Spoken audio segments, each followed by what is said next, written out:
helai với chúng ta bazar về lo cả helai hiện tại thiên quỷ tuy là tụi mấy cái in lockdown này hiện thiên quỷ chưa đi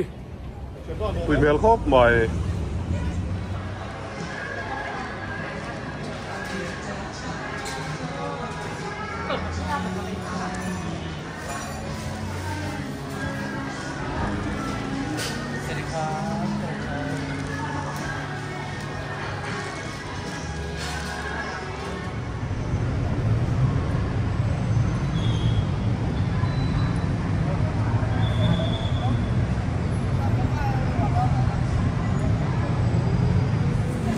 helai huna Thailand bazar tu ta la fiat tu puisa helai thek thei ka ni lo ka hei hi India puisa che sing hi a che sing khata dia ka thek lo ka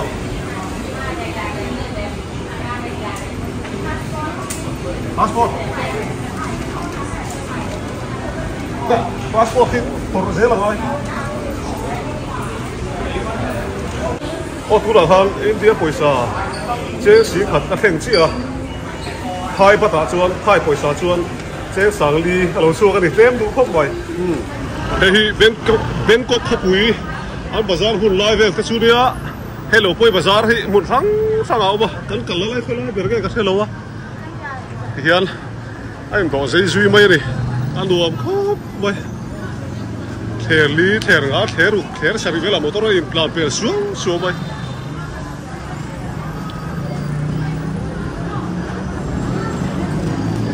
kan zelang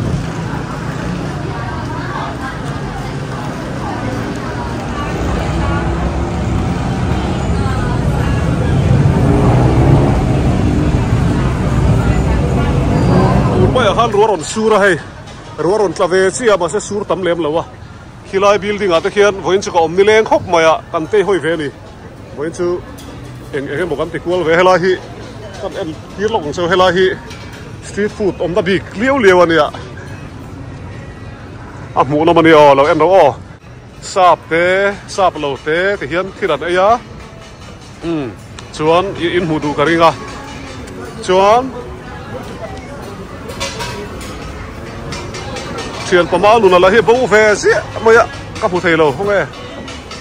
ti hian ani tar put mai ri hei bel thade te bel salu tuk lo te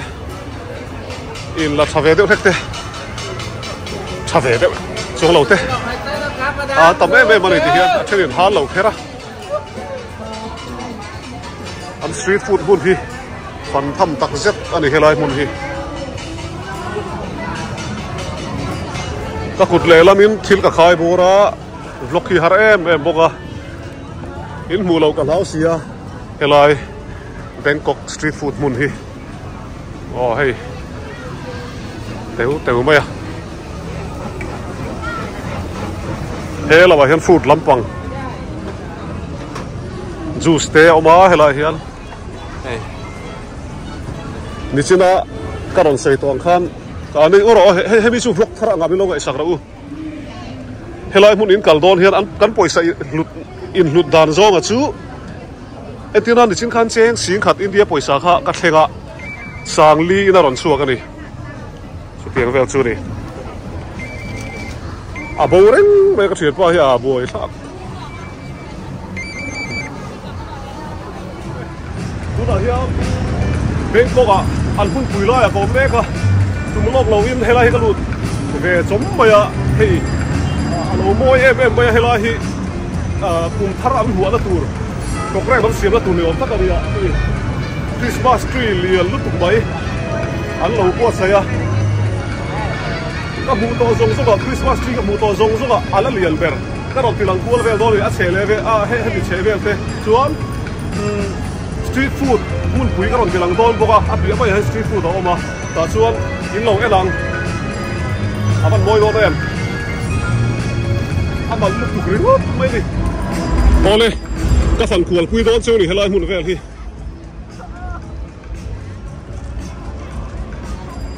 ăn là bon chuối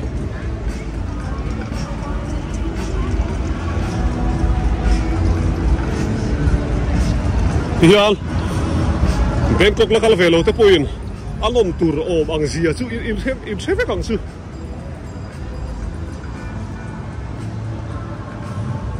tu là hiện in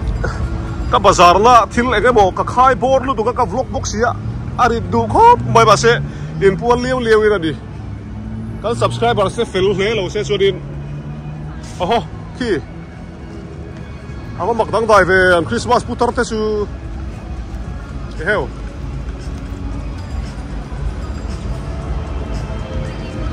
anh thil ti da chu va mak ve Christmas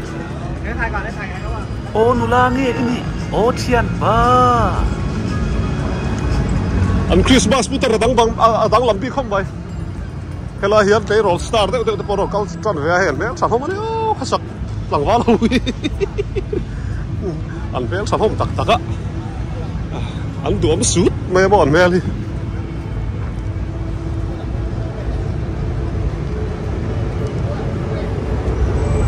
apa nuam tere ga boru karon dai chi se ruar sur zo awangin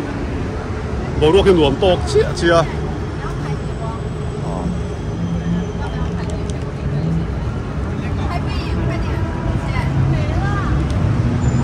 oh dula hian ngai mo ti don đi a thalang du da na hi mak le mo background hi oh khi là hian ba nu na po mi hùng mía là vấn đề kia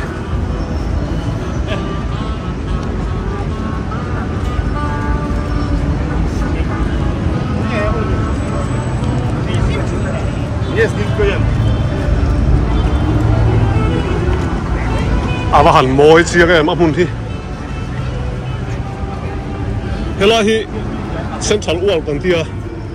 anh hùn lấy li lại đâu anh ấy vềเลยthế mía là vì cần cal về đi quá taกันเรียนอ้อยมวยกันมูนี่โอ้ยจะปีแต่พอนั่นเฟลเล่ไปตัวละช่วงซิกส์กันหงเสียอ้อหนูละเมียนใช่ไหมเด็กโห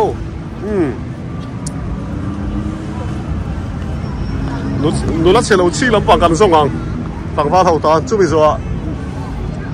หนูละต่างฟ้ากันส่งเลยอ่ะโอ้ยหนูละต่างฟ้าชี้อาว่าหันมอยเชียงแอบ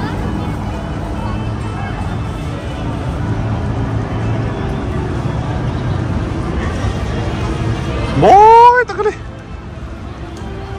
กันวิดีโอเราเอ็นแม็กตูสร้างสากับขัดละอีสตานเฮวิดีโอฮิกันลานดิ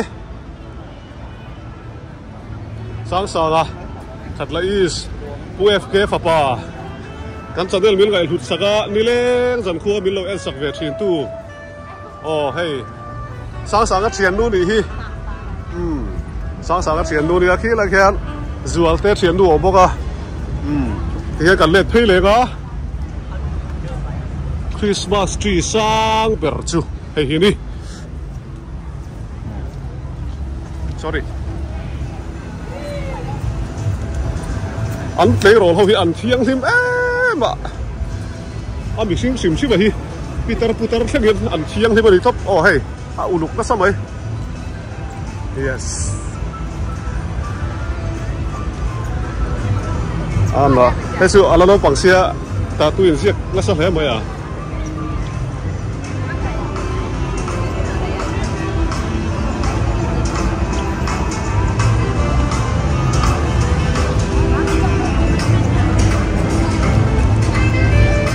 và hẳn thoe với cả câu chuyện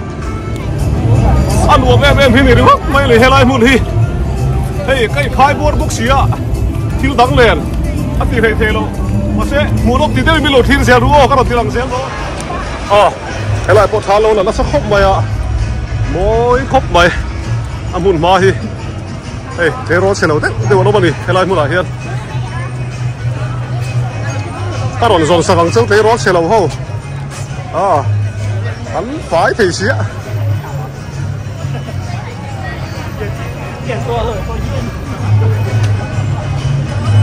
Sạp hô con đùa mất tí đi.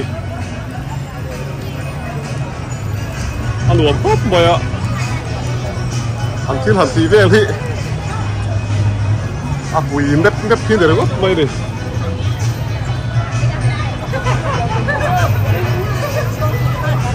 Millennium Center khót về là hẳn ốm về xe chuan in.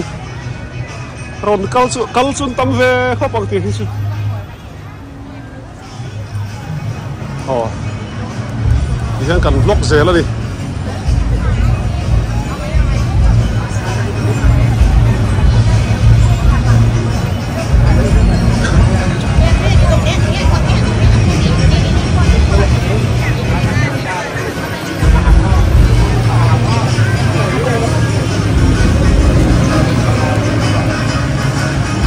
Bữa sau rồi sao thế lỗ mà thì hiện thay lạc dễ là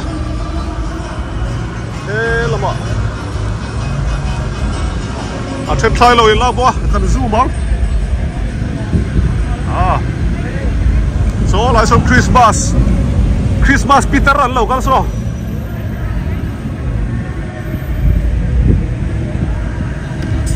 có một lẩu mấy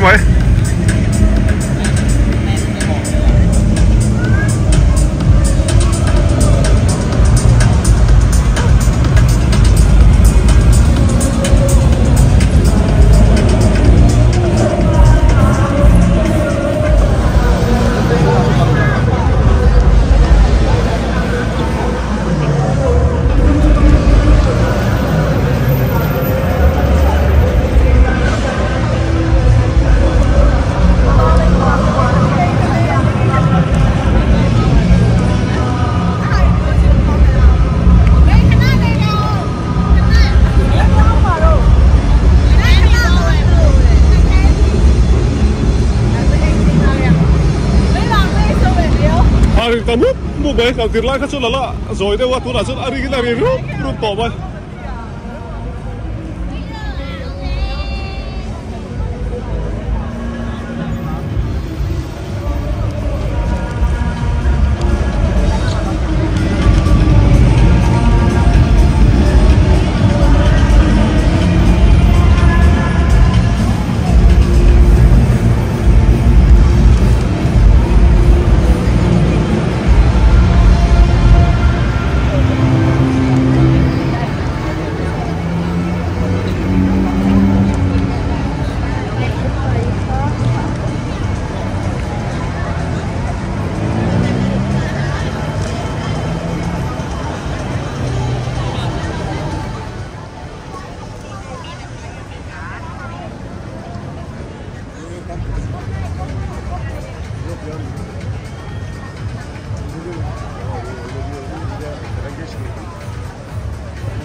Sao phong thay lạc sản nó sẽ không vậy?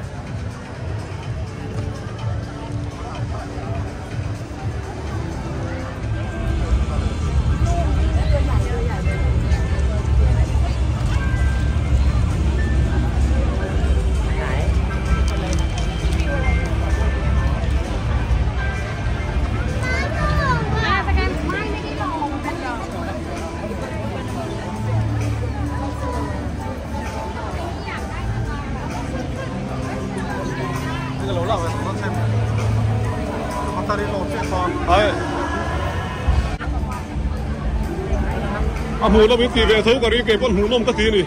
in cල් lâu đòn lệ các cl đòn đi, tắc nghề lâu nước bạc su, ai đằng đấy, các hủ ấp piếng in hủ về thì nào đi à?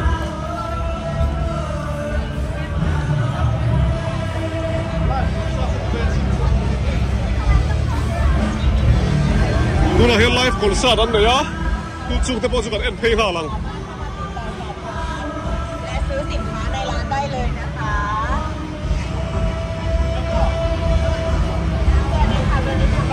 ไขมันนะคะ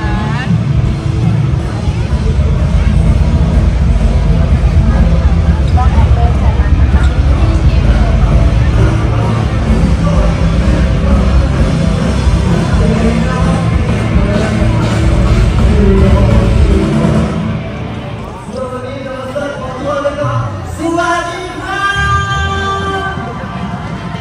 มันvlogเพจเสียหลัง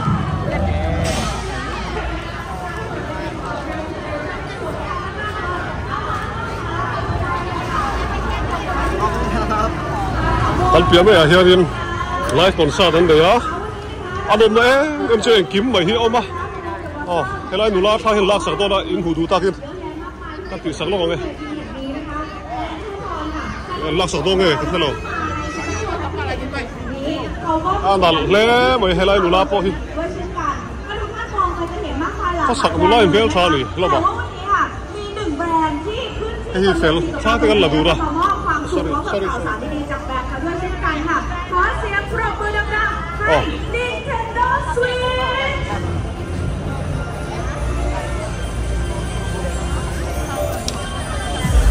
อันทะละลายอ๋ออะไรตัวป้าปะอุลุอะไรกับพ่อสิ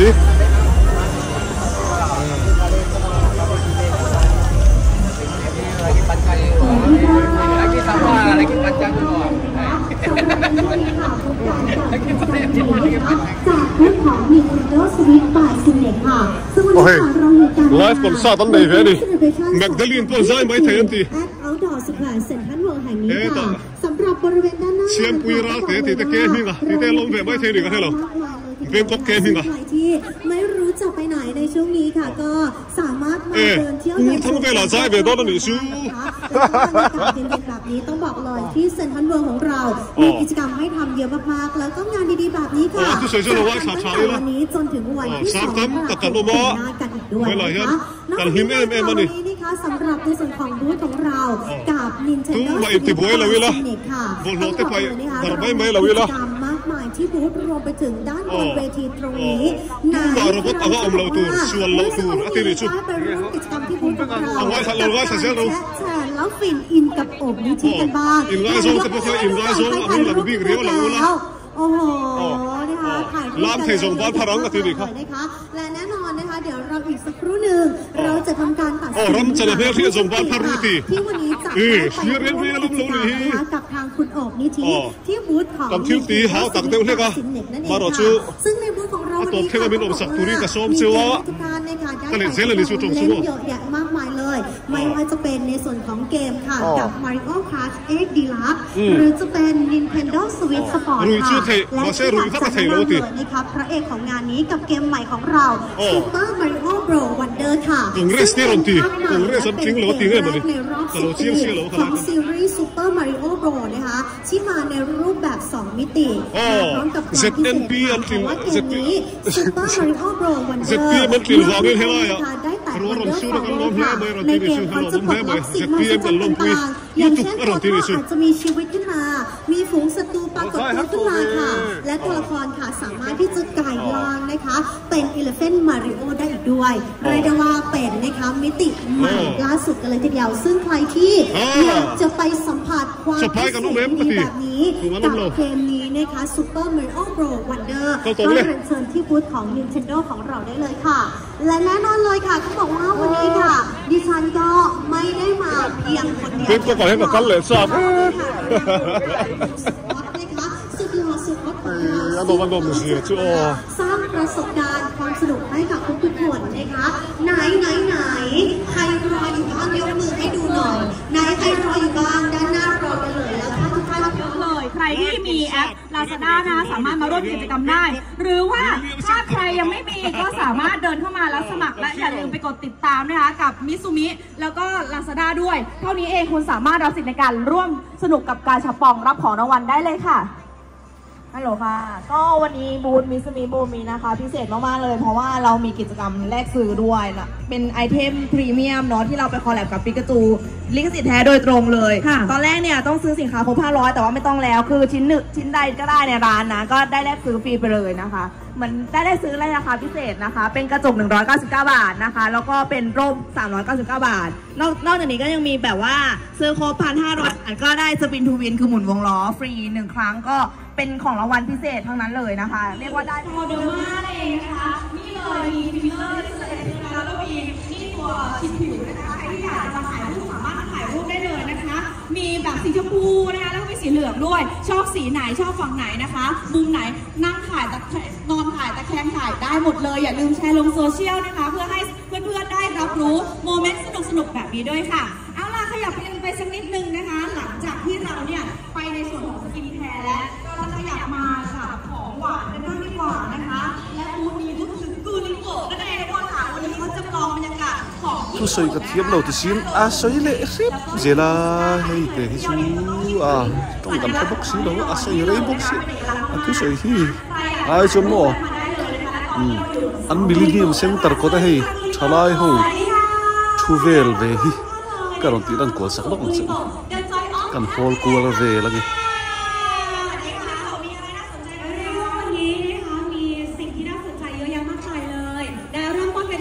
ถ่ายรูปนะอย่างที่พี่พิธีกรสาวสวยของเราบอกไปค่ะแล้ววันนี้ท่านที่ยังไม่ได้แวะมานะคะวันนี้ห้ามพลาดกันเลยแวะมาถ่ายรูปก็ได้กับป้ายไฟนะคะคุริโกะโกอิมานด้วยนั่นเองค่ะแล้วรวมไปถึงทางด้านซ้ายมือของเราแล้วก็ยังมีมุมถ่ายรูปอีกเยอะแยะเลยแล้วก็นอกจากนี้ค่ะวันนี้คุริโกะของเรานะคะยังนำในส่วนของสินค้ามาจัดโปรโมชั่นพิเศษเฉพาะงานนี้กันเลยค่ะไม่ว่าจะเป็นป๊อกกี้นะคะหรือว่าจะเป็นใจแอนทีนี่โคลอนโอ้โหเรียกได้ว่าวันนี้เรามาจัดโปรโมชั่นพิเศษให้กับทุกท่านกันเลยแวะมาช็อปกันได้นะคะกับทางด้านขวามือนี่เลยวันนี้คนกำลังลุมล้อมนี่กับโปรโมชั่นดีๆที่เรานำมาฝากค่ะแล้วรวมไปถึงข้างด้านในเลยมีคาเฟ่ด้วยว้าวนะคะน่าอร่อยมากเลยคาเฟ่เนี่ยมีเมนูอะไรบ้างคะแอบเห็นว่าแบบนี่คือผลิตภัณฑ์ของคุริโกะที่เขาเป็นแล้วใช่ไม่ว่าจะเป็นในส่วนของป๊อกกี้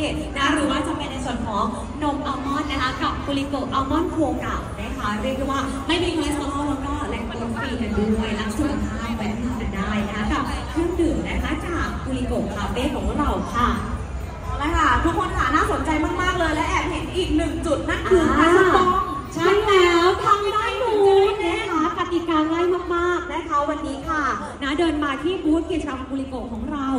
กดไลค์กดแชร์เพจ Facebook นะคะคุริโกะ TH เท่านี้